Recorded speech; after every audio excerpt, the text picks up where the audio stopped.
Dictation speed 80 WPM। Dictation शुरू होगी 5 second बाद। Ready, start. महिलाएं आज के दौर में जीवन के हर क्षेत्र में सशक्त बन रही हैं। महिलाओं को सामाजिक, आर्थिक और कानूनी रूप से सशक्त करने के पिछले सालों में व्यापक प्रयास भी हुए हैं। जाहिर है, बदलाव का माध्यम शिक्षा बनी है और बेहतर शिक्षा से ही महिलाओं के लिए रोजगार के अवसर भी बढ़े हैं। कामकाजी महिलाएं न केवल अपने परिवार को आर्थिक मजबूती प्रदान कर रही हैं, बल्कि सामाजिक प्रतिष्ठा बढ़ाने के साथ साथ देश की आर्थिक समृद्धि में भी सतत योगदान दे रही है। अब समय आ गया है कि कामकाज कार्यालय की व्यवस्थाओं के संबंध में नीतियां बनाते समय पुरुषों के कंधे से कंधा मिलाकर चलने वाली महिलाओं की अनुकूलता का भी ध्यान रखा जाए। इसी कड़ी में कर्नाटक सरकार की मासिक धर्म अवकाश नीति 2025 एक सराहनीय कदम है। पैरा, कामकाजी महिलाओं को कार्यस्थल पर सुरक्षित वातावरण उपलब्ध कराने के लिहाज से भी पिछले सालों में कानूनी प्रावधानों को मजबूती देने का काम भी हुआ है।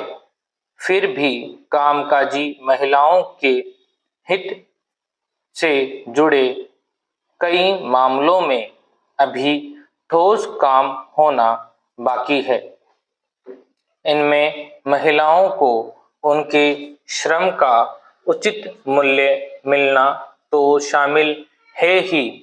कार्यस्थल पर बच्चों के लिए क्रेच व घर से कार्यस्थल तक सुगम व सुरक्षित आवागमन का बंदोबस्त भी शामिल है। पैरा, यह भी एक तथ्य है कि सरकारी व गैर सरकारी प्रतिष्ठानों में इस दिशा में सुधारात्मक प्रयास भी हो रहा है। कामकाजी महिलाओं से जुड़ा एक अहम मुद्दा उन्हें मासिक धर्म के दौरान अवकाश देने का भी है। सुप्रीम कोर्ट तक ने इस संबंध में केंद्र सरकार को एक आदर्श नीति बनाने के लिए निर्देश पहले ही दे रखे हैं, लेकिन गिने चुने राज्यों में सरकारों व कुछ निजी कंपनियों ने ही अपने यहाँ कामकाजी महिलाओं को मासिक धर्म के दौरान अवकाश के अलग अलग प्रावधान किए हैं। मासिक धर्म अवकाश कामकाजी महिलाओं के बेहतर स्वास्थ्य के लिए बड़ी राहत कहा जा सकता है। कर्नाटक में हर माह सरकारी दफ्तरों से लेकर IT कंपनियों व फैक्ट्रियों तक में महिलाओं को एक दिन की पेड लीव यानी संवैतनिक अवकाश दिया जाएगा। वस्तुतः पीड़ा के इस दौर में अवकाश का प्रावधान करना निश्चित ही ऐसी महिलाओं के अधिकार का विषय होना चाहिए। हालांकि इससे पूर्व बिहार, ओडिशा व केरल सरीखे गिने चुने राज्यों व कुछ निजी कंपनियों में ही अवकाश का प्रावधान किया गया है, जबकि यह मांग देश के अन्य हिस्सों से भी लगातार उठती रही है। पैरा, नियोक्ताओं की ओर से महिलाओं को दी जाने वाली इस तरह की सुविधाएं एक संवेदनशील कदम है। अध्ययन बताते हैं कि यह मासिक धर्म के दौरान कामकाजी महिलाओं को अवकाश मिलने से उनकी कार्य क्षमता में भी सुधार होता है। अब समय है कि बाकी राज्य और केंद्र भी इस दिशा में कोई न कोई कदम अवश्य उठाएं। समाप्त। वेलकम फ्रेंड्स, ये राजस्थान हाई कोर्ट की लीगल डिक्टेशन है आपकी। 420 शब्द इसमें रखे गए हैं। डिक्टेशन शुरू होगी, 70 WPM की स्पीड से बोली जाएगी और डिक्टेशन शुरू करेंगे 5 सेकंड बाद। Ready, start. अपीलार्थी किराएदार के विरुद्ध प्रत्युत्तरदाता मकान मालिक ने छत्तीसगढ़ किराया नियंत्रण अधिनियम 2011 की धारा 12 के अंतर्गत बेदखली आवेदन प्रस्तुत किया था, जिसे किराया नियंत्रण प्राधिकारी ने आदेश दिनांक 12/2/2015 के द्वारा अनुज्ञात किया। अपीलार्थी ने इस आदेश के विरुद्ध किराया नियंत्रण न्यायाधिकरण के समक्ष प्रथम अपील किया, जिसे आक्षेपित आदेश दिनांक 1/12/2015 के द्वारा न्यायाधिकरण ने निरस्त कर दिया और किराया नियंत्रण प्राधिकारी के आदेश का अनुमोदन कर दिया। अतः अपीलार्थी ने अधिनियम की धारा 13 के अंतर्गत सीधे उच्चतम न्यायालय के समक्ष यह अपील प्रस्तुत किया। छत्तीसगढ़ किराया अधिनियम 2011 की धारा 13 के उपधारा के अंतर्गत किराया नियंत्रण न्यायाधिकरण के समक्ष अपील करने का निम्न प्रावधान किया गया है। किराया नियंत्रण न्यायाधिकरण के किसी आदेश के विरुद्ध अपील उच्चतम न्यायालय में होगी। अपीलार्थी के अपील पर सर्वप्रथम 18/4/2016 की संबंधित पीठ ने अपील की पोषणीयता पर इस आधार पर संदेह व्यक्त किया कि क्या न्यायाधिकरण के निर्णय के विरुद्ध सीधे उच्चतम न्यायालय के समक्ष अपील प्रस्तुत किया जा सकता है। अतः संबंधित पक्षों को नोटिस जारी किया गया।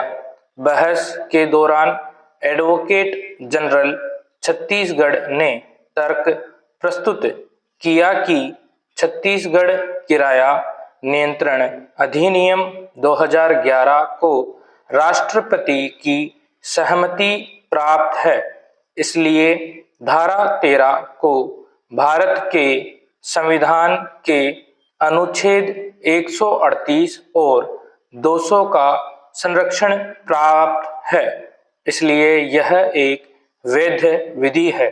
दूसरी तरफ भारत सरकार की ओर से यह तर्क उठाया गया कि राज्य सरकार ऐसा विधि निर्माण करने के लिए सशक्त नहीं है। अतः संबंधित पीठ ने आदेश दिनांक 19/4/2017 के द्वारा विधि प्रश्न विनिश्चित करने हेतु एक संविधान पीठ के गठन के लिए मामले को मुख्य न्यायाधीश को निर्देशित कर दिया।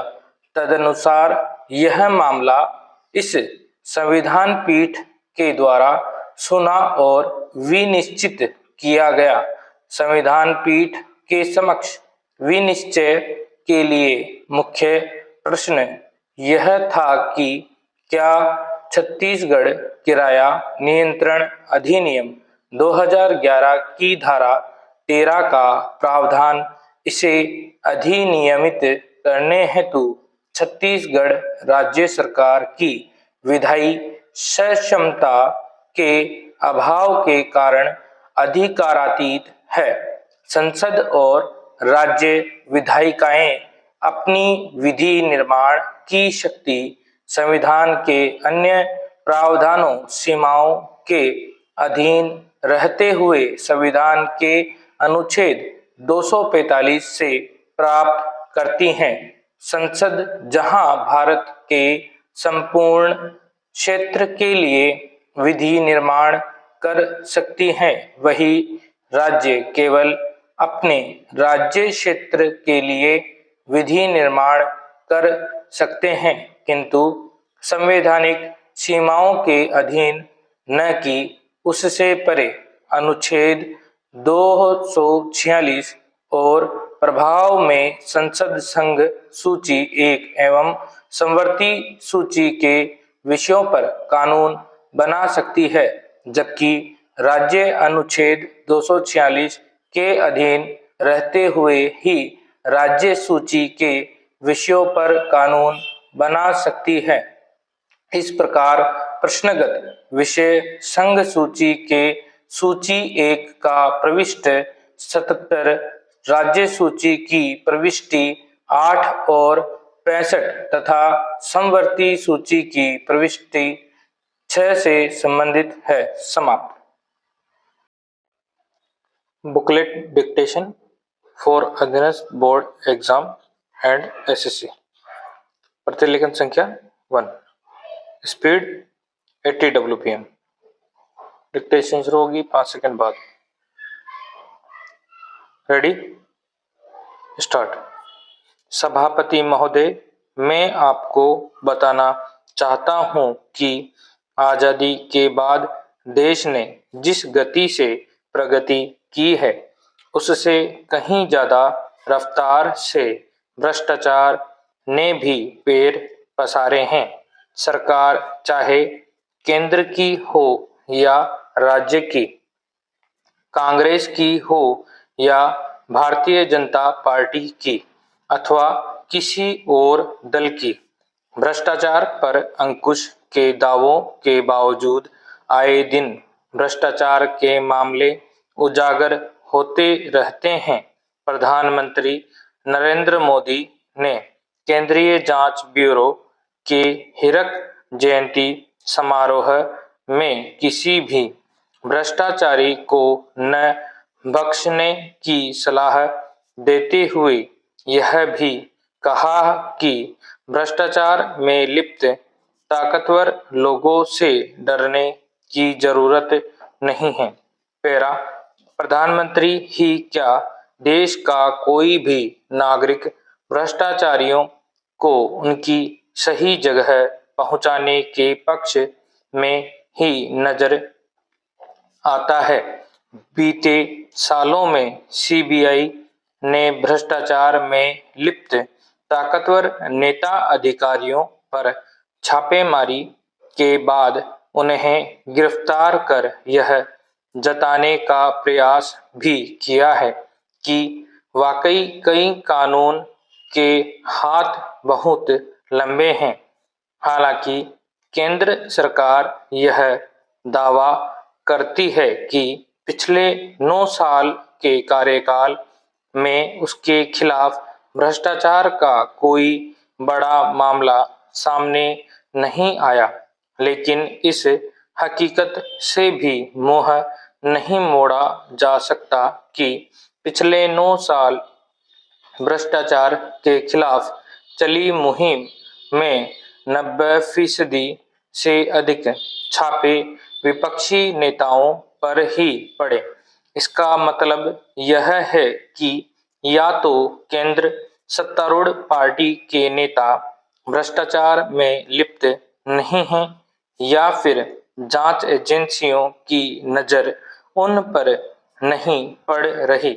विपक्ष की शिकायत रहती है कि जिन राज्यों में भाजपा सत्ता में है वहां भी भ्रष्टाचार के आरोप खूब लगते हैं, लेकिन जांच एजेंसियां सक्रिय होती नहीं दिखती। पिछले दिनों 9 प्रमुख नेताओं ने प्रधानमंत्री को पत्र लिखकर यह मुद्दा उठाया भी। पत्र में कहा गया कि कैसे जांच एजेंसियां सिर्फ विपक्षी नेताओं को ही निशाना बना रही हैं। कांग्रेस में रहे हेमंत बिस्वा शर्मा के खिलाफ सीबीआई और ईडी ने 2014 और 2015 में शारदा चिट फंड घोटाले में जांच शुरू की थी, लेकिन उनके भाजपा में आने के बाद जांच ठंडे बस्ते में चली गई। वहीं तृणमूल कांग्रेस में रहे शुवेंदु अधिकारी भी नारद स्टिंग मामले में जांच एजेंसियों के निशाने पर थे, लेकिन भाजपा में आते ही जांच की गति धीमी पड़ गई। पेरा भ्रष्टाचारियों पर सख्ती के प्रयास केंद्र व राज्य दोनों को ही करने होंगे। सरकार भ्रष्टाचारियों को नहीं छोड़ने का दावा करती है तो उसे प्रतिपक्ष के सवालों का जवाब भी देना चाहिए। यहाँ सवाल किसी राजनीतिक दल या नेता का नहीं, बल्कि जांच एजेंसियों की विश्वसनीयता का है। समाप्त।